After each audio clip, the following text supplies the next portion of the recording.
आज के कार्यक्रम में आपका स्वागत है।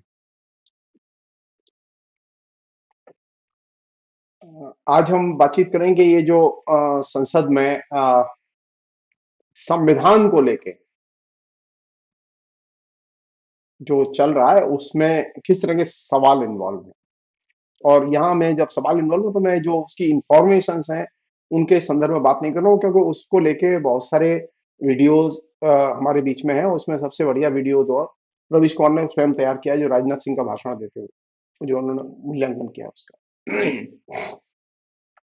मैं यहाँ जो संविधान से जुड़ा हुआ, संविधान की प्रक्रिया से जुड़ा हुआ जो दार्शनिक राजनीतिक प्रश्न है उनके बारे में बात करूंगा। मैंने बड़ी सीरियसली राजनाथ सिंह का भाषण सुना और मुझे बहुत तकलीफ हुई। तकलीफ इस सेंस में हुई कि मोदी सरकार, मतलब राजनाथ सिंह नहीं बोल रहे हैं, ये मोदी बोल रहे हैं। और अभी हो सकता है मोदी बाद में बोले, लेकिन वे जो बोल रहे हैं वो मोदी बोल रहे हैं।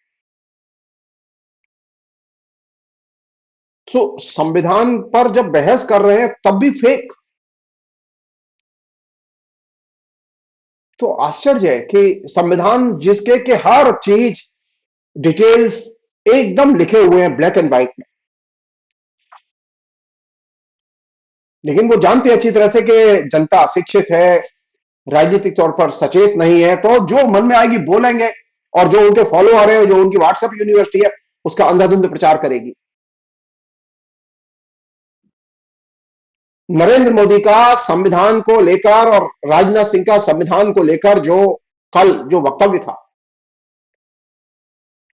वो संविधान के इतिहास में और लोकतंत्र के इतिहास में और संसद के इतिहास में शर्मनाक वक्तव्य था। और शर्मनाक वक्तव्य था तो मैं इसलिए कह रहा हूं कि वह संविधान की मूल स्पिरिट उसके खिलाफ था। संविधान कोई किताब नहीं है, कानून की जो धाराएं नहीं लिखी हुई उसमें कि इंदिरा गांधी ने कौन कौन सी धाराएं लागू की। संविधान में जो अनुच्छेद लिखे हुए हैं, संविधान में जो तमाम किस्म के अधिकारों के बारे में जो स्क्रिप्ट लिखी हुई है, वो सिर्फ महज शब्दों का खजाना नहीं है। आश्चर्यजनक है। संविधान की जो पॉलिटिकल स्पिरिट है, उस स्पिरिट को ही एकदम निशाना बनाया राजनाथ सिंह। संविधान की जो पॉलिटिकल फिलॉसफी है, उस पॉलिटिकल फिलॉसफी को ही निशाना बनाया राजनाथ सिंह ने। और यह सबसे शर्मनाक है।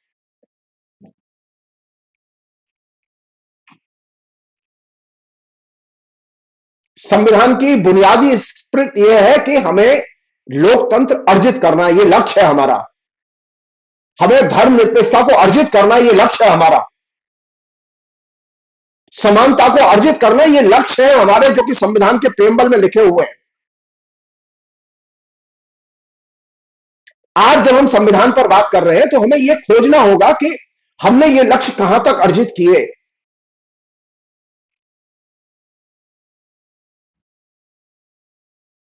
बहुत ही दुखद है ये।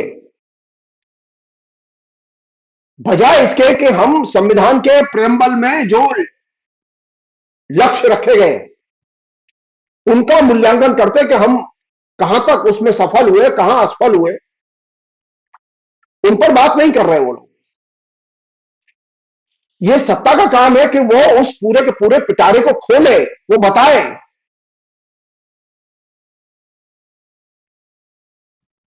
हमने संविधान की कितनी रक्षा की है, इसका एक आदर्श नमूना पिछले दिनों जो इलाहाबाद हाईकोर्ट के जज ने दिया, उससे पता चलता है कि हमारे यहां संविधान ने किस तरह की अभी चेतना पैदा नहीं की है। वो नमूना है। संविधान ने अभी हमारे यहां किस तरह का गंभीरता से अपना असर नहीं छोड़ा है, इसका नमूना है राजनाथ सिंह का भाषण, जो एकदम फेक और सत्य को छिपाने के पर्सपेक्टिव से भरा हुआ था।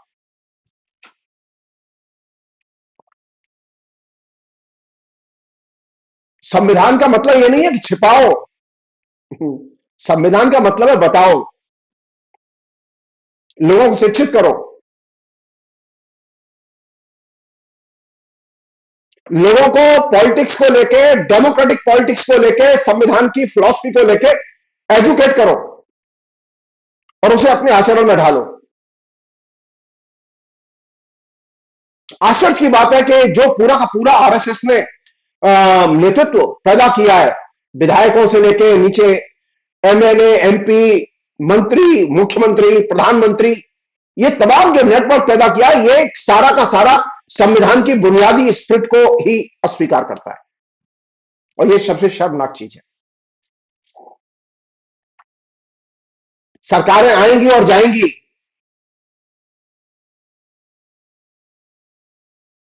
संविधान की जो राजनीतिक धुरी है, संविधान की के जो राजनीतिक दर्शन की धुरी है, वो रहेगी।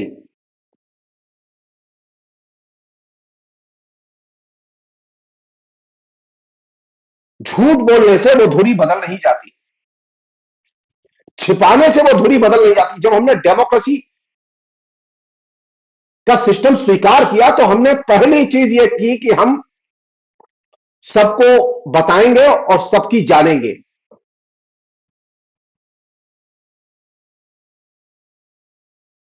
हमारे यहां मतलब आयरनी है कि संविधान की चेतना तो हमारे पाठ्यक्रम पैदा नहीं करते।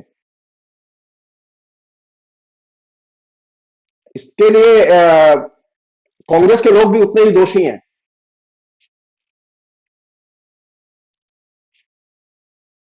ये पूछा ही जाना चाहिए कि संविधान की चेतना, संविधान के अंदर जो पॉलिटिकल फिलॉसफी थी, उस पॉलिटिकल फिलॉसफी को आम शिक्षितों में जनप्रिय बनाने में हम क्यों असफल रहे।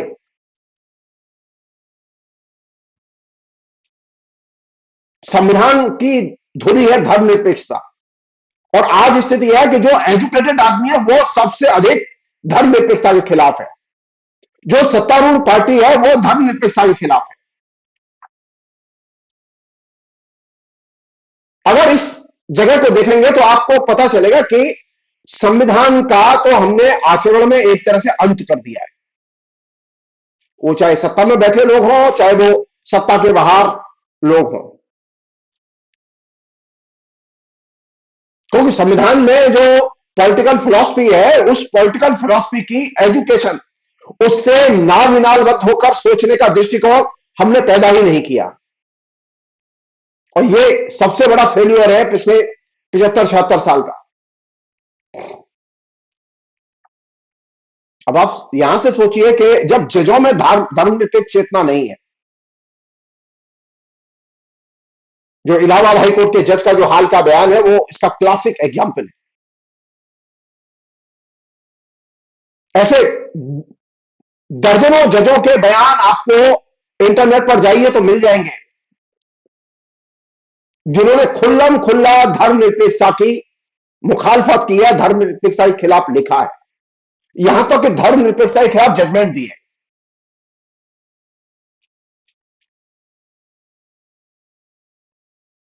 धर्मनिरपेक्षता का हाशिए पर चला जाना संविधान की बुनियादी जो स्पिरिट थी उसकी सबसे बड़ी पराजय है। ये इसको लेकर चिंता नहीं है किसी की। ये सवाल कांग्रेस के लोगों से भी पूछा जाना चाहिए, ये सवाल समाजवादी पार्टी के लोगों से। बीजेपी पर अटैक करो वहां तक सही है, लेकिन जब हम संविधान पर बात कर रहे हैं तो संविधान की जो बेसिक फिलोसफिकल स्पिरिट है उसके दायरे खोले जाने चाहिए और उनको सामने लाया जाना चाहिए।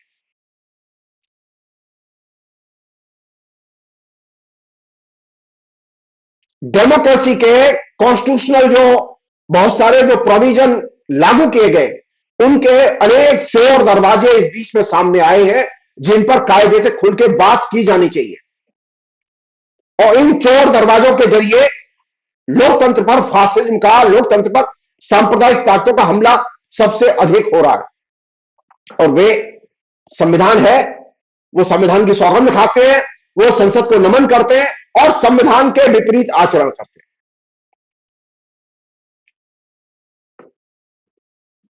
क्यों वो ये काम करने में सफल हुए? ये थोड़ा सा सेल्फ क्रिटिकली देखने की जरूरत है।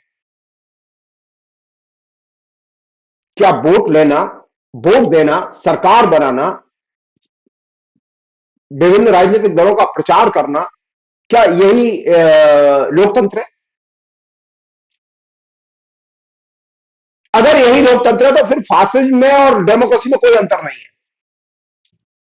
तमाम फासिस्ट सरकारें भी यही काम करती हैं। उनके भी एक कॉन्स्टिट्यूशन है और कॉन्स्टिट्यूशन सब अच्छी अच्छी बातें लिखी हुई।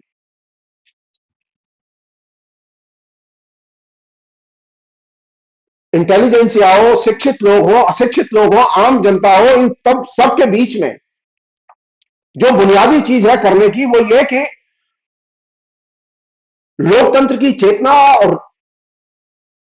लोकतंत्र की चेतना से जुड़ा हुए राजनीतिक दर्शन की चेतना, धर्मनिरपेक्ष की चेतना और धर्मनिरपेक्ष से जुड़े हुए राजनीतिक दर्शन की चेतना, ये दोनों एक साथ पैदा की जाए, इनकी शिक्षा दीक्षा दी जाए। ये तो विचार किया ही जाना चाहिए कि वो कहां सबसे बड़ा फेलियर हुआ है एजुकेशन सिस्टम में, कि हमने लगातार सेकुलर पाठ्य पुस्तकें पढ़ाई, एनसीईआरटी से लेके और तमाम विश्वविद्यालयों तक, और इन पाठ्य पुस्तकों को पढ़ने के बाद में जो लोग निकले वे क्यों धर्मनिरपेक्षता विरोधी हो गए? ये तू मैं करके एक दूसरे को दोषी ठहरा के आप अपनी जिम्मेदारी से बच नहीं सकते।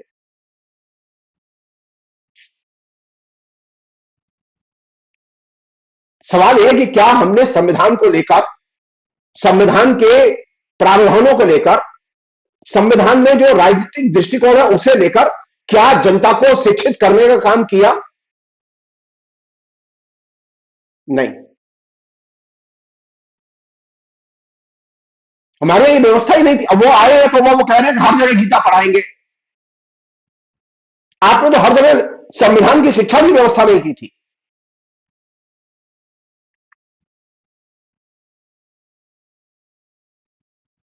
75 साल के बाद भी हम अपने देश के लोगों के अंदर नागरिक चेतना और नागरिक कॉन्सेप्ट पैदा नहीं कर पाए।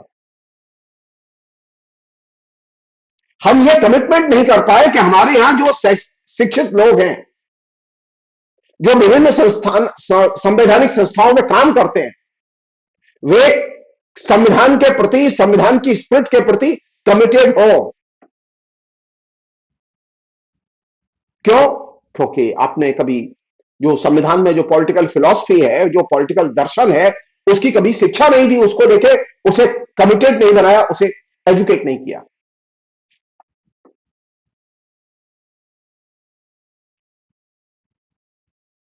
इस पर बात की जानी चाहिए।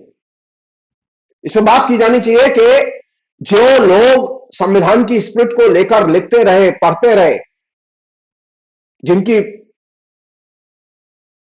अकादमिक जगत में इज्जत रही है, जो अकादमिक जगत में राजनीतिक दर्शन के विद्वान माने जाते हैं, उनकी हमने कितनी गंभीर शिक्षा दीक्षा की व्यवस्था हिंदुस्तान में की।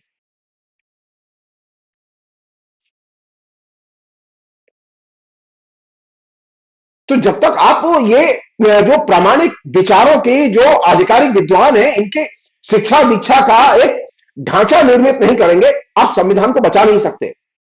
सरकारें बना के, चाहे वो सेकुलर सरकार हो, संविधान नहीं बचाया जा सकता।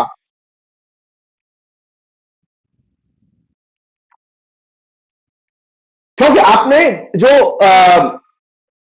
लोकतंत्र के धर्मनिरपेक्षता के ये जो आधिकारिक विद्वान हैं, जिनके पास दार्शनिक चिंतन है, उनके दृष्टिकोण के विभिन्न पहलुओं की तो आपने गंभीरता से शिक्षा दीक्षा और लोगों को, दिमाग को परिवर्तित करने की व्यवस्था ही नहीं की। तो लोकतंत्र की अथॉरिटीज कौन है? कॉन्स्टिट्यूशन, वो ऊपर है। लोकतंत्र में कोई अथॉरिटी जैसी कोई चीज नहीं होती। अथॉरिटीज तो ये जो आगे सत्ता में जो लोग होते हैं वही अथॉरिटी कहते हैं अपने। क्यों? क्योंकि वे विचारों को फैलने नहीं देते। अगर धर्मनिरपेक्ष लोकतांत्रिक विचार फैले होते,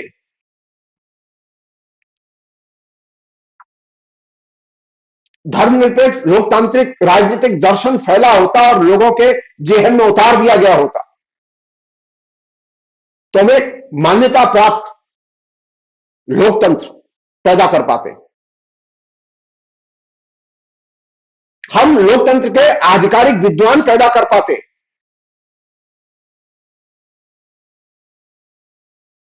उनको हम सम्मान की नजर से, जिन्होंने लोकतंत्र पे काम किया, जिन्होंने सेक्युलरिज्म पे काम किया, वे लोग तो गाली खा रहे हैं हमारे समाज में।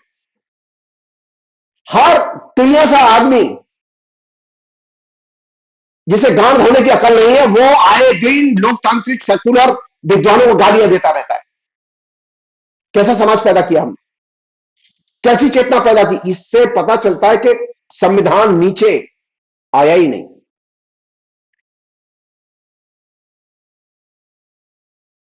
हमने जो संविधान के साथ में जुड़े हुए राजनीतिक विचार थे, जो राजनीतिक दर्शन था, उसकी जो परंपराएं थी, लोकतंत्र था, लोकतंत्र के विचार थे, उसकी जो परंपराएं थी, उनके विकास, उनके प्रसार की तो हमने चर्चा ही नहीं की और चिंता ही नहीं की।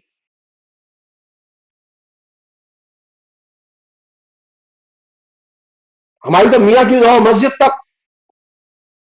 हमारे यहां संविधान पर बात होगी तो हम अधिक से अधिक नेहरू की बात करेंगे, गांधी की बात करेंगे, अंबेडकर की बात करेंगे, किस्सा खत्म।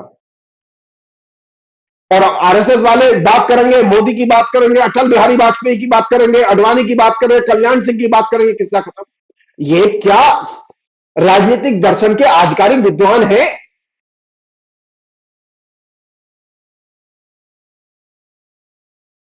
पॉलिटिकल लीडर हैं। जाहिर है, तो फिर इनके अपने अपने नजरिए होंगे और ये अपने अपने नजरिए से अपनी अपनी बातें कहेंगे।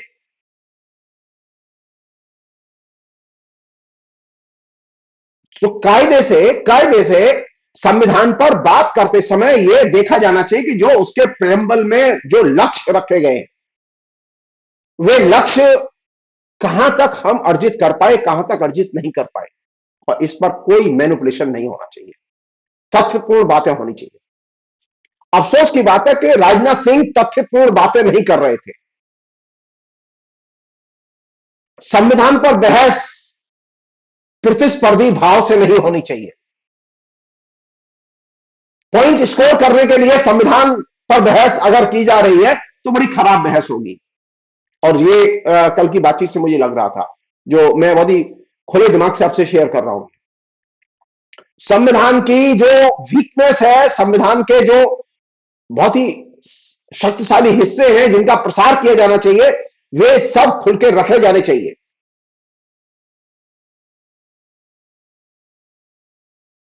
अगर आप जनता में संविधान के राजनीतिक दर्शन का प्रचार करते, प्रसार करते, उसे लोगों की आम चेतना का, आचरण का हिस्सा बनाते, तो लोकतंत्र में आशाओं का संचार होता।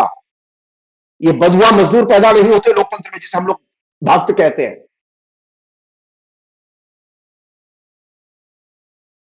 लोग मानवीय तर्क और विवेक के आधार पर बहस करते नजर आते, जो कि हम नहीं करते। ये तो संविधान के अंत की सबसे बड़ी सूचना है। हमने लोकतंत्र और लोकतंत्र का संविधान इसलिए चुना था कि लोग विवेक के और तर्क के आधार पर बातचीत करें और संवाद करें। विचार की शक्ति और निर्णय लेने की क्षमता, इनको पहचाने। अब तो लोग विचारों से नफरत करते हैं, तर्क से नफरत करते हैं, विवेक से नफरत करते हैं। तो ये संविधान की उपलब्धि है या संविधान की अनुपलब्धि है?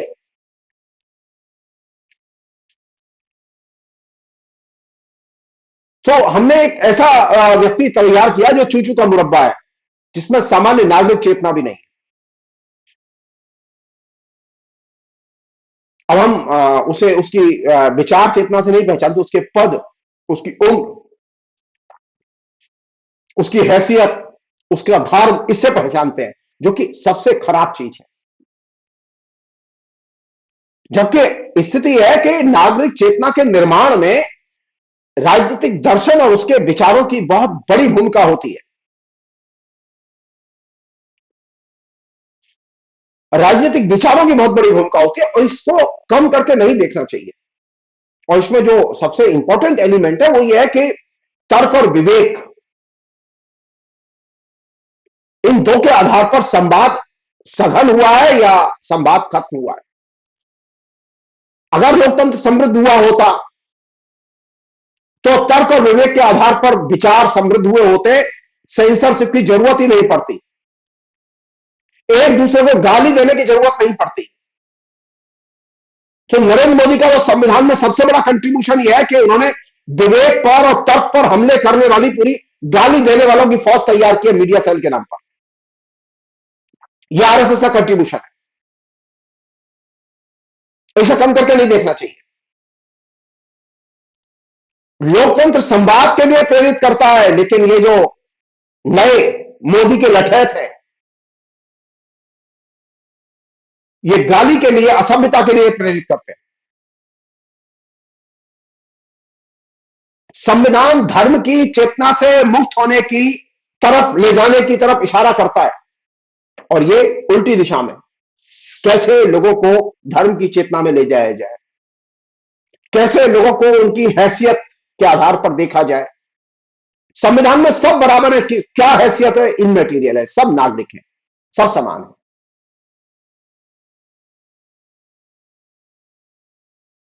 संविधान यही राजनीतिक चेतना हमें देता है कि सब नागरिक हैं और सब समान है।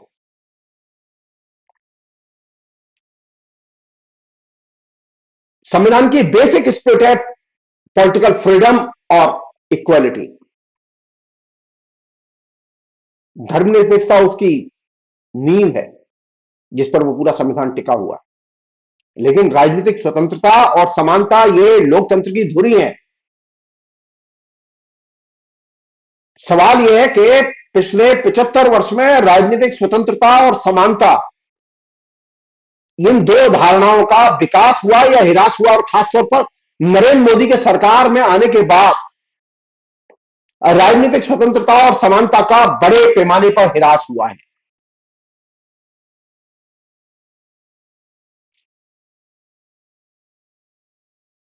राजनीतिक स्वतंत्रता और समानता के लिए कौन से विचार, कौन सा दर्शन, कौन सी राजनीति प्रासंगिक है? नरेंद्र मोदी से तो सवाल किया जाना चाहिए, राजनाथ सिंह से सवाल किया जाना चाहिए। आप भूल जाइए नेहरू को, आप भूल जाइए अंबेडकर को, आप सिर्फ इतना बता दीजिए कि पॉलिटिकल फ्रीडम के लिए और समानता के लिए किस तरह के राजनीतिक विचारों का पालन किया जाए। मनुस्मृति के पास में राजनीतिक स्वतंत्रता का विचार नहीं है, मनुस्मृति के पास में समानता का विचार नहीं है। भगवान रामचंद्र के पास में, या जितने भी भगवान है जिनकी ये लोग पूजा करते हैं आरएसएस वाले, उनके पास में पॉलिटिकल फ्रीडम नाम का कॉन्सेप्ट नहीं है।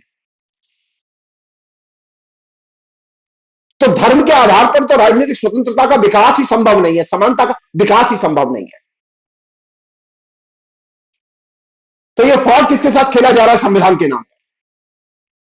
संविधान का मतलब है राजनीतिक स्वतंत्रता का विकास और समानता के का विकास समाज में। संविधान का मतलब राजनीतिक सत्ता का विकास नहीं है। आप आज है, कल नहीं रहेंगे। जो कल तक थे, जिन्होंने लंबे समय तक शासन किया, वो आज नहीं है। तो ये दिमाग से निकाल दें हम कि गंगा हमारी गांव से बहती है। मैं जानबूझ के गालियों का इस्तेमाल कर रहा हूं क्योंकि इसके अलावा वो भाषा नहीं समझते।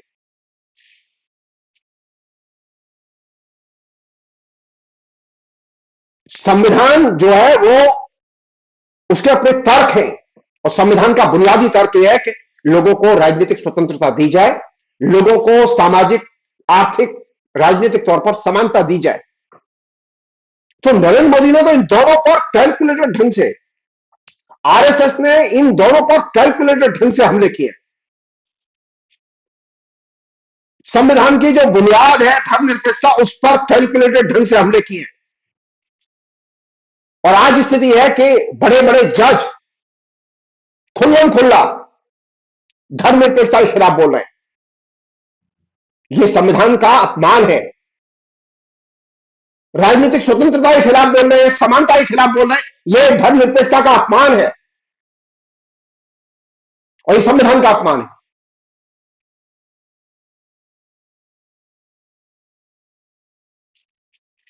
क्या किसी भी किस्म के धार्मिक या काल्पनिक नजरिए के जरिए आप संविधान की रक्षा कर सकते हैं या इस देश की रक्षा कर सकते हैं? नहीं। संविधान में ठोस राजनीतिक विचार हैं, ठोस राजनीतिक दर्शन है, और वह दर्शन है जिसमें के पूरे के पूरी अभी तक के हमारे जो एथॉस है स्मृतियों का, उसको ठुकराते हुए उन्होंने नया रूप और नया विचार गढ़ा। और यह नया रूप और नया विचार उनको पश्चिमी जगत से मिला। भारत में कभी लोकतंत्र नहीं था। वो जो आपके यहाँ इतिहास की किताब में मिलता है ना कि फलां राजा के यहां डेमोक्रेसी थी, ये सब किताब की बातें। लोकतंत्र जैसी चीज कभी थी नहीं भारत में। मैं बहुत सारे इतिहासकारों की इस बात से सहमत नहीं हूं। और ठीक है, वोट देने, अब वोट देने का तो राइट अभी भी है, तो डेमोक्रेसी है हमारे यहां। बोलने का अधिकार भी है, लोगों के पास चेतना है बोलने की, क्या बोलना चाहिए। डेमोक्रेसी के लिए पॉलिटिकल फ्रीडम बहुत जरूरी है और डेमोक्रेसी के लिए समानता बहुत जरूरी है, और ये आधुनिक युग की चीजें हैं। काल्पनिक नजरिए के जरिए या किसी भी किस्म के धार्मिक नजरिए के जरिए आप इन दोनों चीजों को हासिल नहीं कर सकते।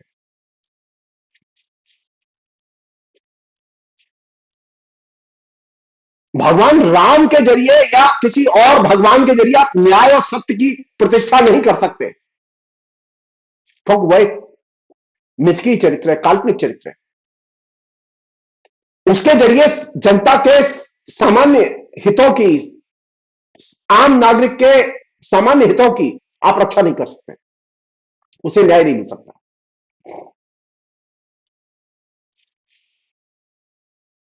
या हम ये कहें कि जो पुराना दर्शन है, सो कॉल्ड महान दर्शन, हिंदू दर्शन, उसके जरिए आप सत्य को अर्जित नहीं कर सकते और सत्य को देख नहीं सकते। ये गलत हमें नहीं होनी चाहिए कि हम अतीत के जो दृष्टिकोण है उसके जरिए हम सत्य देख सकते हैं, सत्य को जान सकते, नहीं जान सकते। अगर अतीत के दृष्टिकोण के जरिए ही जानना होता तो हम बहुत पहले बना लिए होते संविधान अपना। तो हमने संविधान तो बनाया नहीं कभी।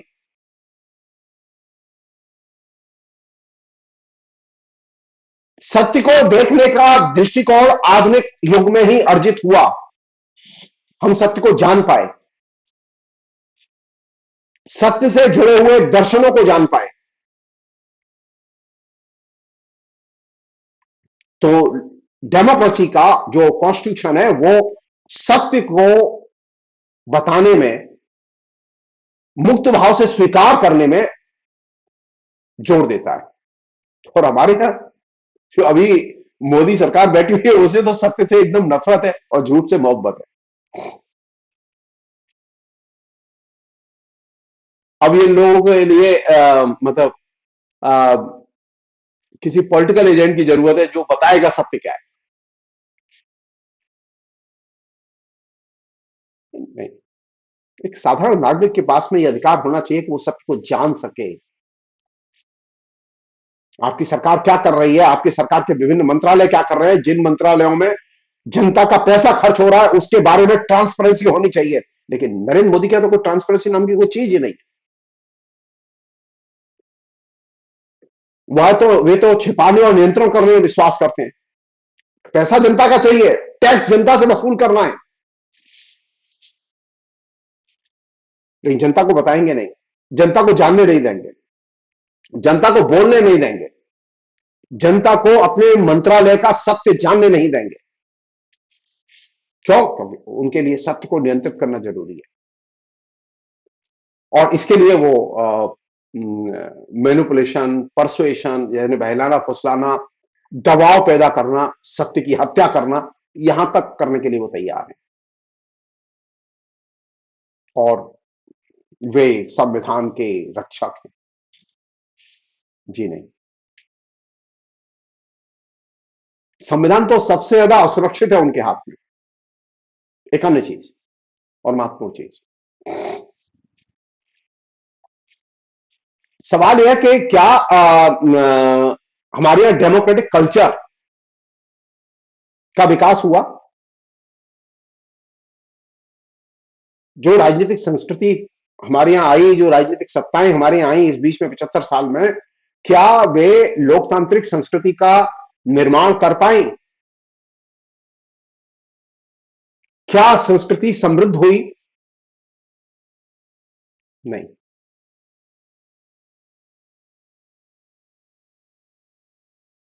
तो ये एक चुनौती तो है, ये जानना तो चाहिए, ये बताया जाना चाहिए, ये पूछा जाना चाहिए कि लोकतांत्रिक संस्कृति क्यों समृद्ध नहीं हुई? धार्मिकता बढ़ी, धर्म की संस्कृति बढ़ी, धर्म के संस्थान बढ़े, लोकतांत्रिक संस्कृति नहीं बढ़ी। लोकतांत्रिक संस्कृति से जुड़े हुए संस्थानों का विकास नहीं हुआ, बल्कि और ज्यादा सप्रेशन, दमन, उत्पीड़न लोकतांत्रिक संस्कृति के पक्षों पर, यहां तक के जो लोग हिंदुत्ववादी थे उनके हाथ 3 बुद्धिजीवियों के की हत्या में रंगे हुए हैं, जो 75 वर्ष के इतिहास की सबसे भयानक घटनाएं। कभी किसी भी राजा ने किसी बुद्धिजीवी की हत्या नहीं की, भारत में परंपरा नहीं है। लेकिन ये हिंदू कठमुल्लों ने 3 इंटेलेक्चुअल की हत्या की, और ये ऑन द रिकॉर्ड है। मैं सांप्रदायिक दंगे और इनमें मारे गए लोगों की बात नहीं करना चाहता, मैं बहुत कर चुका हूं उस पर। जो लोकतांत्रिक संस्कृति के लिए कमिटेड लोग हैं और जिन्होंने लोकतांत्रिक संस्कृति के विकास के लिए काम किया, वे लगातार हमले के केंद्र में हैं, आज भी।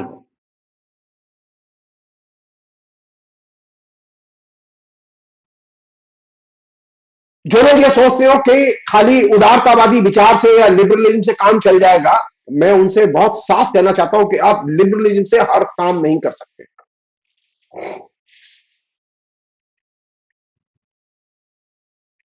हर चीज का उत्तर लिबरलिज्म के पास नहीं है।